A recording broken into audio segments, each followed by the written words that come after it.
সাংবিধানিক সকল প্রতিষ্ঠানগুলো তাদের প্রাতিষ্ঠানিক সত্তা বজায় রেখে বাংলাদেশে ফাংশন করবে। লজ্জাজনক বিষয়, দুঃখের বিষয়, পরিতাপের বিষয়, গণঅভ্যুত্থান পরবর্তী সময়ে বাংলাদেশের সবচেয়ে সংবেদনশীল সাংবিধানিক প্রতিষ্ঠান ইলেকশন কমিশন, নির্বাচন কমিশন, তারা যেভাবে এই অভ্যুত্থান পরবর্তী সময়ে তাদের গঠন করার পরবর্তী সময়ে তারা যেভাবে তাদের দলীয় অবস্থান ব্যক্ত করেছে তা শহীদদের রক্তের সাথে বেইমানি। সংগ্রামী ভাই বোনেরা, আমরা এক কথায় বলেছিলাম, আমরা শেখ হাসিনার পতন চাই, আওয়ামী ফ্যাসিবাদের পতন চাই এবং আমরা রাষ্ট্রের পুনর্গঠন চাই, রাষ্ট্রের সংস্কার চাই। কিন্তু এই ইলেকশন কমিশন তারা যেভাবে সংস্কারকে বৃদ্ধাঙ্গুলি দেখিয়েছে, তারা যেভাবে বলছে আমরা সংস্কারের জন্য অপেক্ষা করব না, আমরা ডিসেম্বরের মধ্যে নির্বাচন দিতে আমরা রাজি। অর্থাৎ এই কমিশন গণঅভ্যুত্থানের ম্যান্ডেট নিয়ে তারা তাদের মস্তকে বসে নাই। তারা যেভাবে তাদের দলীয় অবস্থান ব্যক্ত করছে, লক্ষ্য করুন, তারা তাদের এই গঠন পরবর্তী সময়ে চট্টগ্রাম সিটি কর্পোরেশনের মেয়রকে যখন সেখান থেকে মেয়র যখন নির্বাচন করা হলো, আদালত থেকে যখন নির্বাচন করা হলো, তখন ইলেকশন কমিশন কোন ধরনের আপিল করে নাই। তারা কেন করে নাই? যেখানে বিএনপি বারবার করে তারা বলে আসছে যে গত 16 বছরে যত নির্বাচন হয়েছে সকল নির্বাচন ভোট ডাকাতির মাধ্যমে হয়েছে, ভোট চুরির মাধ্যমে হয়েছে।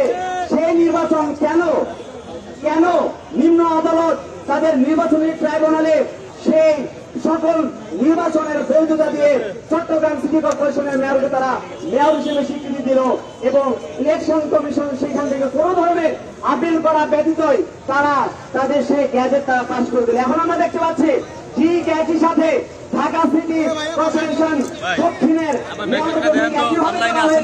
এবং আদালতকে ব্যবহার করছে।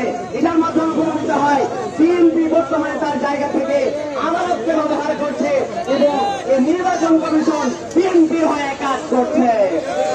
আমরা বলতে চাই, এর আগে যেসব নির্বাচন কমিশন দলভুক্ত হয়ে কাজ করেছে, দল টানা হয়ে কাজ করেছে, তাদের পরিণতি আপনারা দেখতে পেয়েছেন। সম্মান নিয়ে বাঁচতে পারবেন না। এই দেশের জনগণ আপনাদের এই দলটানা কমিশনের জবাব অবশ্যই দেবে। সেই জায়গা থেকে আমরা মনে করি অবিলম্বে এই নির্বাচন কমিশন পুনর্গঠন করতে হবে।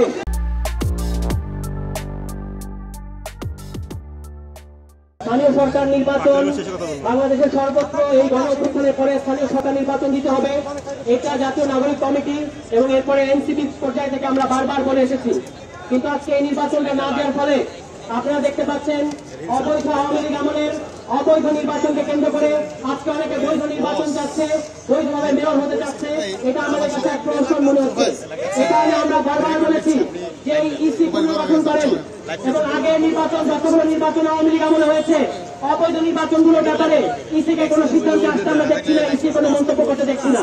উল্টো তারা 2022 সালের আইনে, ফ্যাসিবাদী আওয়ামী লীগের আইনে, যে আইনের বিরোধিতা তখন বিএনপি সহ সকল রাজনৈতিক দল করেছিল এবং তারা এই আইনকে বাকশালী আইন করেছিল।